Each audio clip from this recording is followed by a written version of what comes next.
주님의 증인이 됩시다. 주님의 증인이 됩시다. 우리는 모두 주님의 증인이 되어 살아갈 수 있어야 합니다. 그것이 우리 주님께서 우리에게 주신 그 사명이기 때문입니다. 또한 이 사명은 우리 모두가 온전히 감당해야 할 거룩한 숙제라고 말할 수도 있을 것입니다. 여러분은 학창시절에 숙제를 잘 하시는 편이셨습니까? 옛날에는 뭐 빡빡이 숙제라 그래가지고 그냥 연습장에다가 막 공부한 거를 이렇게 빡빡하게 적어서 몇 장씩 내라고 하는 그런 숙제도 있었는데요. 저는 그 다른 숙제보다 이 빡빡이 숙제하는 걸 제일 싫어했던 것 같습니다. 그래서 나중에 해야지 하고 미뤄두다가 당일날 아침에 숙제 그렇게 생각이 나가지고 막 정신없이 그냥 무슨 글자인지도 알아보지 못하도록 그렇게 빡빡이 숙제를 해서 제출을 하고 또 선생님이 보시고는 이게 뭐냐고 혼을 내셨던 그런 기억도 있습니다. 대부분의 사람들은 숙제하는 것을 그렇게 좋아하지는 않습니다. 그러나 숙제 중에도 하고 나면 오히려 정말 더 뿌듯하고 또 더 보람이 느껴지는 그런 숙제도 있습니다. 올 봄에 했던 그 아버지 학교도 숙제가 있습니다.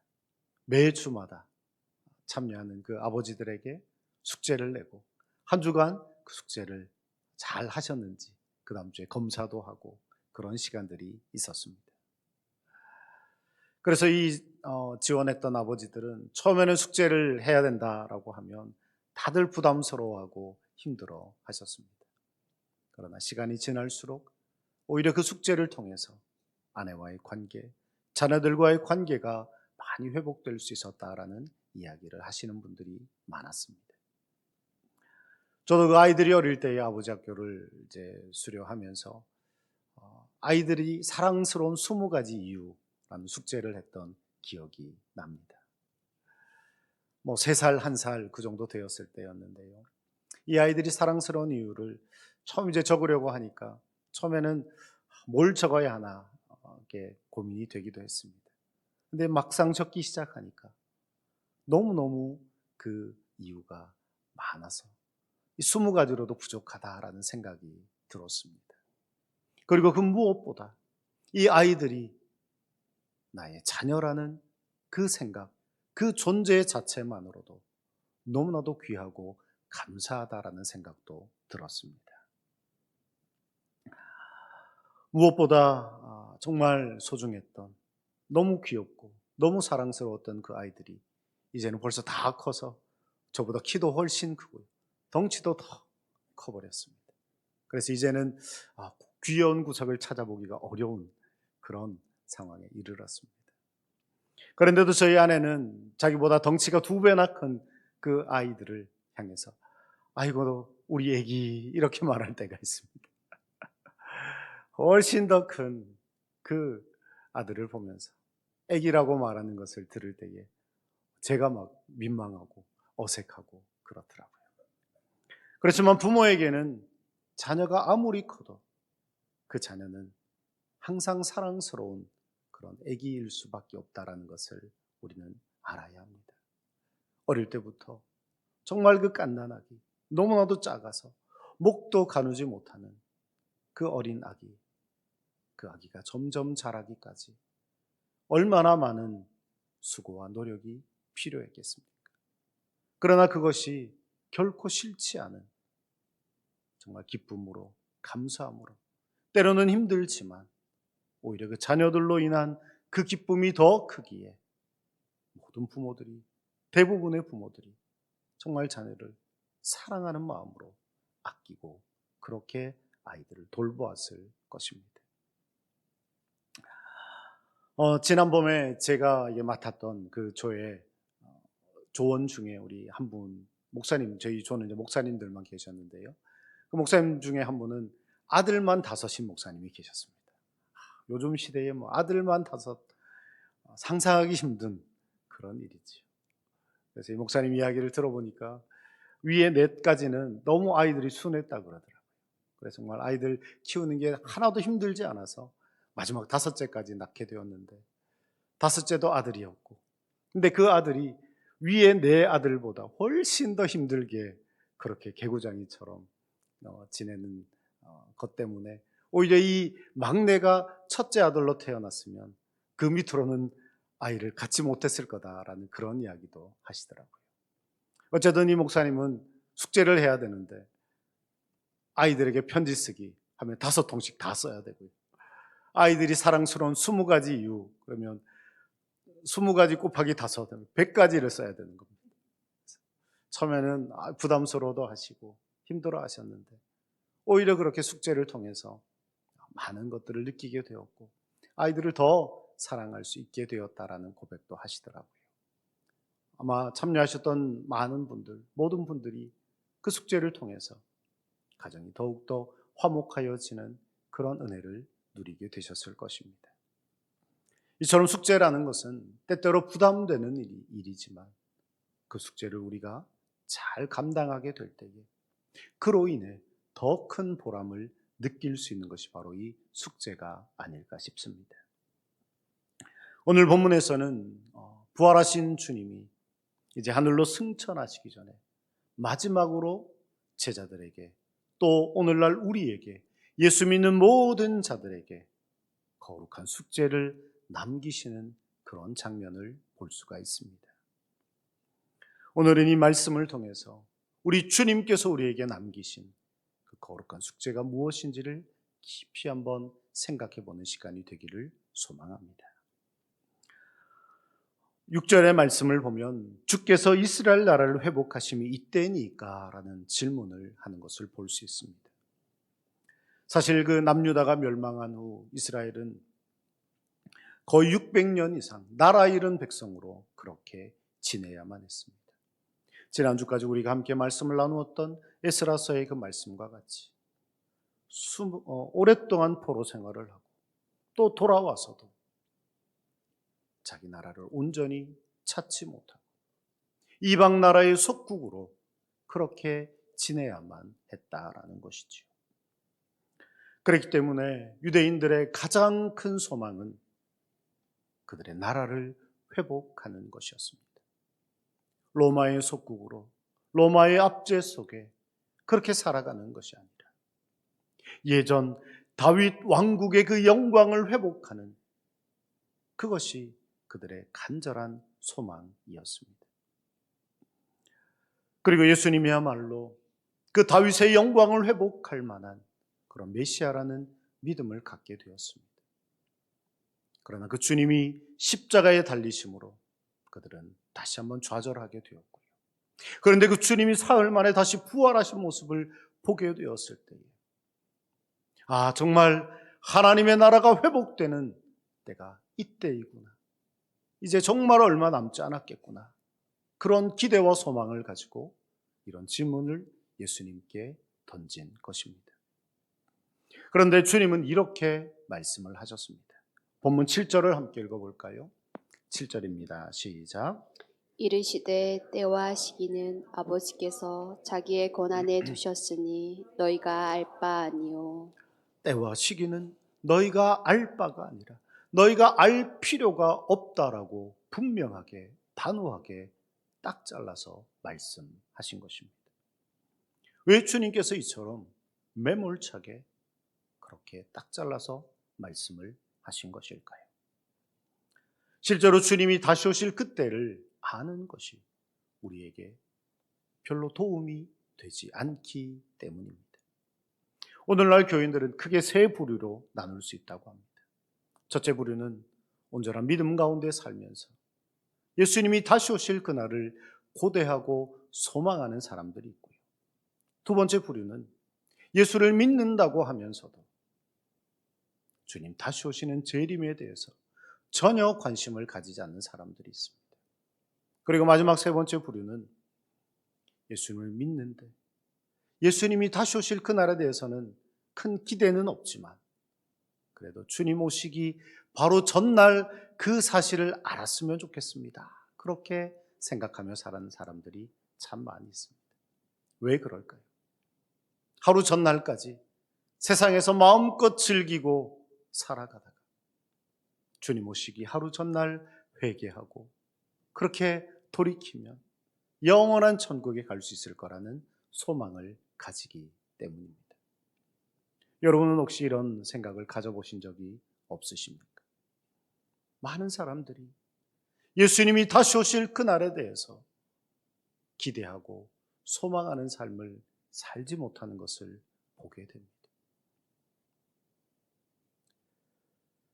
그러나 우리 주님은 언제 오실지, 언제 다시 오실지 아무도 알 수 없기에 우리는 날마다 오늘 주님이 오시더라도 맞이할 준비가 되어 있는 삶을 살 수 있어야 할 것입니다. 본문 8절을 보면 주님께서 우리에게 주신 가장 중요한 숙제가 무엇인지를 분명히 말씀하고 있습니다. 오늘 본문 8절을 함께 읽어볼까요? 8절입니다. 시작. 오직 성령이 너희에게 임하시면 너희가 권능을 받고 예루살렘과 온 유대와 사마리아와 땅끝까지 이르러 내 증인이 되리라 하시니라. 아멘. 우리가 너무나도 잘 알고 있는 말씀이지만 이 말씀대로 살지 못하는 그런 우리의 모습을 발견할 때가 참 많이 있습니다. 하나님의 권능을 받고 땅끝까지 주의 복음을 증거하는 증인의 삶을 살아야 하는데 우리는 과연 얼마나 그러한 증인의 삶을 살아가고 있는지 돌아보시기를 바랍니다. 우리가 예수님을 처음 만났을 때에 주님의 은혜를 깨닫게 되었을 때에 우리 주님이 바로 나를 위해 십자가에 달려 죽으셨다라는 사실, 부활하셨다라는 사실을 깨닫게 될 때에 우리는 감격하며 눈물을 흘리게 됩니다. 나 같은 죄인을 위해 주님이 죽으셨군요. 주님, 이제는 내가 주님을 위해 살겠습니다. 주님의 증인 되어 살겠습니다. 그런 고백과 결단을 하게 됩니다. 그러나 시간이 지날수록 우리는 그 구원의 기쁨과 감격을 잃어버리게 됩니다. 그리고는 이렇게 생각하죠. 분명히 우리 주님이 나와 함께 하셨던 것 같은데 어느 순간부터 우리 주님이 나를 떠나버리신 것만 같다. 나만 홀로 남겨두고 주님이 그냥 떠나버리신 것만 같다. 그런 마음이 생길 때도 있습니다. 그러나 정말 엄밀하게 따지면 우리 주님이 우리를 떠나신 것이 아니라 우리가 주님 곁을 떠나버린 것입니다. 세상의 유혹에 넘어지고 세상에 썩어질 것들을 더 사랑하고 주님보다 더 사랑하는 우상을 섬김으로써 주님의 손을 놓쳐버리고 주님과 멀어져 있는 삶을 살아가고 있는 우리의 모습은 아닌지요.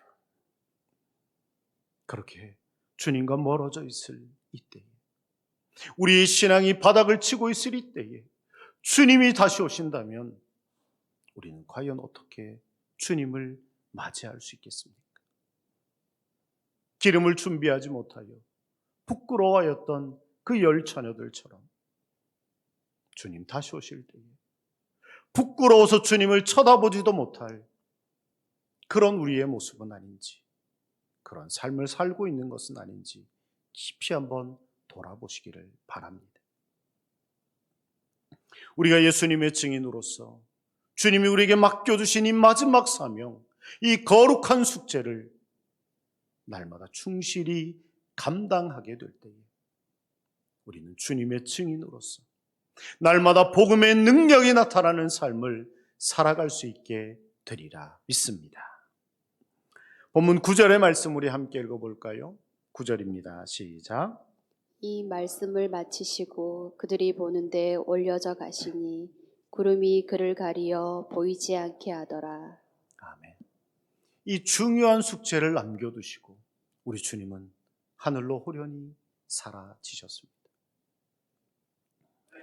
하늘로 승천하시는 그 예수님의 모습을 본 그 제자들의 마음은 어떠했을까요? 여러분도 한번 생각해 보십시오. 방금 전까지만 해도 함께 계시고 말씀하셨던 그 주님께서 그 많은 무리들이 보시는 보는 그 앞에서 호련히 하늘로 올라가시고 구름 사이로 사라지는 그 모습을 보게 되었을 때 모여있던 많은 무리들은 놀라서 아무 말도 하지 못했을 것입니다. 이럴 때 하는 말이 있죠. 어안이 벙벙하다라는 말을 쓰죠. 여기서 말하는 어안이라는 뜻이 뭔지 아십니까? 어이가 없어서 말을 하지 못하는 입안이라는 뜻이 어안이라고 합니다. 우리 주님께서 그 부활하신 것도 정말 놀라서 기절초풍할 일인데 부활하신 그 주님이 호련히 하늘로 올라가시는 구름 사이로 사라지시는 그 모습을 보게 되었을 때 많은 무리들은 놀라서 그저 아무 말도 하지 못하고 입만 떡 벌리고 하늘을 쳐다보고 있었을 것입니다. 그런데 그때 흰 옷을 입은 두 사람이 등장합니다. 이 두 사람이 누구일까요? 바로 천사들이었습니다. 이 천사들이 예수님이 승천하신 것도 놀라운 일인데 이런 천사들까지 보게 된 그 수많은 무리들 중에는 아마 놀라서 기절한 사람도 있었을 것 같습니다. 그렇게 나타난 천사들이 이런 말을 전하고 있습니다. 본문 11절을 함께 읽어볼까요? 11절입니다. 시작. 이르되 갈릴리 사람들아 어찌하여 서서 하늘을 쳐다보느냐. 너희 가운데서 하늘로 올려지신 이 예수는 하늘로 가심을 본 그대로 오시리라 하였느니라. 아멘. 하늘로 올라가신 이 예수님은 하늘로 가심을 본 그대로 너희에게 다시 오시리라. 이 땅에 다시 오시리라 분명히 말씀해 주신 것입니다. 우리 주님은 부활하셨고 하늘로 승천하셨습니다. 그리고 그 모습 그대로 언젠가 다시 이 땅에 오시겠다라고 약속해 주셨습니다. 그날이 언제일지 우리는 아무도 알 수 없습니다. 그날이 오늘일 수도 있고 내일일 수도 있다라는 것입니다. 정말 주님이 오늘 밤 우리에게 찾아오신다면, 주님이 오늘 밤 재림하신다면 우리는 과연 그 주님을 기쁨으로 맞이할 수 있겠습니까? 부끄러워 고개를 들지 못하고 주님 조금만 더 있다 오세요 그렇게 말하지 않겠습니까? 언제 주님이 다시 오시더라도 호련히 다시 오실 그날을 예비하며 살아갈 수 있어야 할 것입니다. 우리가 날마다 주님의 증인으로 살지 않는다면, 예수 그리스도의 복음을 위해 살지 않는다면, 진정한 믿음의 삶을 살지 않는다면 우리는 주님 다시 오시는 그날 부끄러워 고개를 들 수 없을 것입니다. 날마다 오늘이 그날이라는 생각을 가지고 주님 다시 오심을 예비하며 더 온전한 믿음의 삶, 주님의 증인되어 살아가는 우리 모두가 되시기를 간절히 축원합니다. 예수 믿는다는 것은 단순히 그저 종교 생활을 하는 것이 아닙니다. 우리가 종교가 어떤 종교를 가지고 있습니까? 물어보면 기독교라고 이야기하죠. 그러나 우리 기독교야말로 세상의 다른 종교들과는 차원이 다른, 분명히 구별되어야 하는 그런 종교입니다. 예수 그리스도만이 유일한 구원자이시기에 우리의 믿음은 더 온전한 믿음이 될 수 있어야 한다라는 것입니다. 예수님과 함께 죽고 예수님과 다시 사는 것, 나 중심의 삶에서 벗어나 하나님 중심의 삶을 살아가는 것, 그것이 진짜 그리스도인의 삶이라는 것입니다. 우리는 과연 하나님 앞에서 진짜 그리스도인이라고 자신 있게 고백할 수 있겠습니까? 세상과 주님을 겸하여 섬기는 그러한 우리의 모습은 아닌지를 다시 한번 돌아보시고, 주님, 내가 주님만 섬기는, 주님만 온전히 믿고 따르는 하나님 중심의 삶을 살아가는, 오직 주님의 뜻대로 살아가는 주님의 참된 증인이 되게 하옵소서.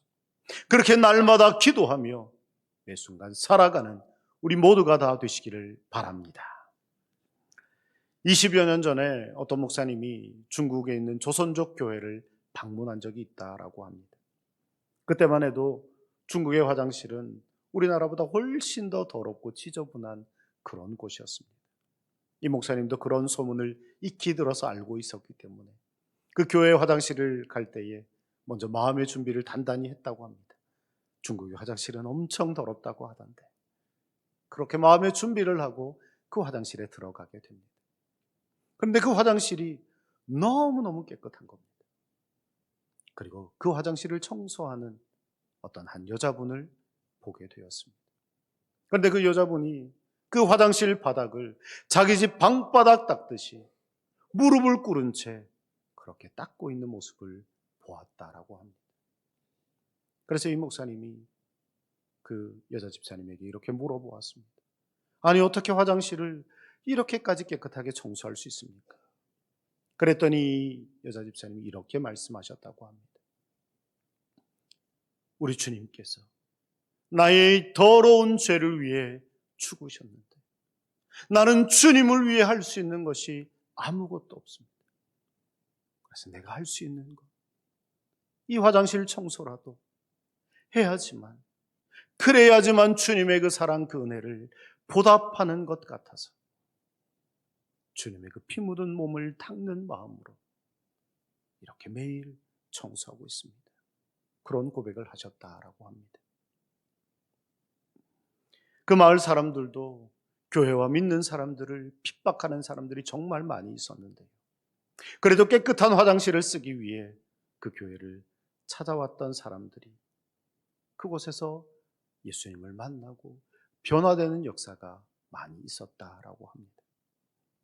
우리는 과연 주님을 위해 무엇을 하며 살아가고 있습니까?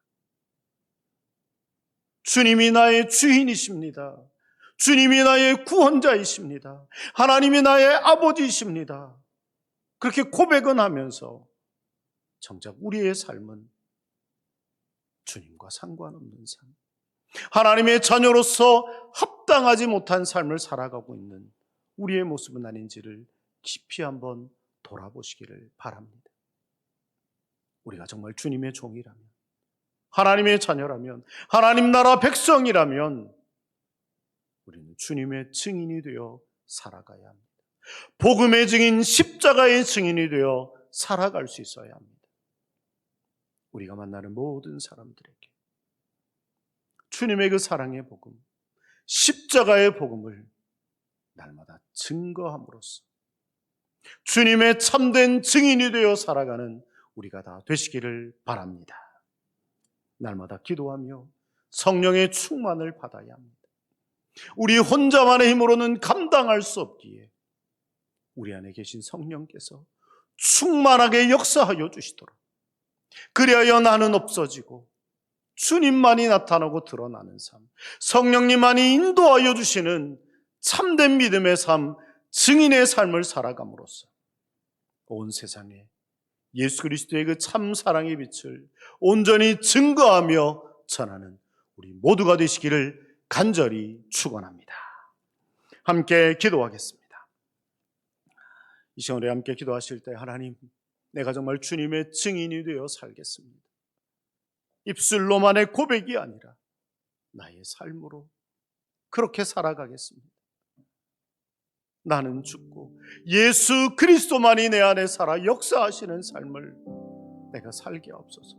성령님, 내 안에 충만하게 역사해 주시옵소서. 그래요, 나로 인하여 내가 만나는 모든 사람들이 주님의 그 사랑의 복음을 깨닫고 변화되는 은혜의 역사 있게 하여 주시옵소서. 우리 모든 성도들의 심령 가운데 이러한 부흥의 역사가 날마다 넘쳐나는, 계속해서 이어지는 은혜의 역사가 있도록 함께 우리 합심하여 기도하시겠습니다. 살아계신 하나님, 감사합니다.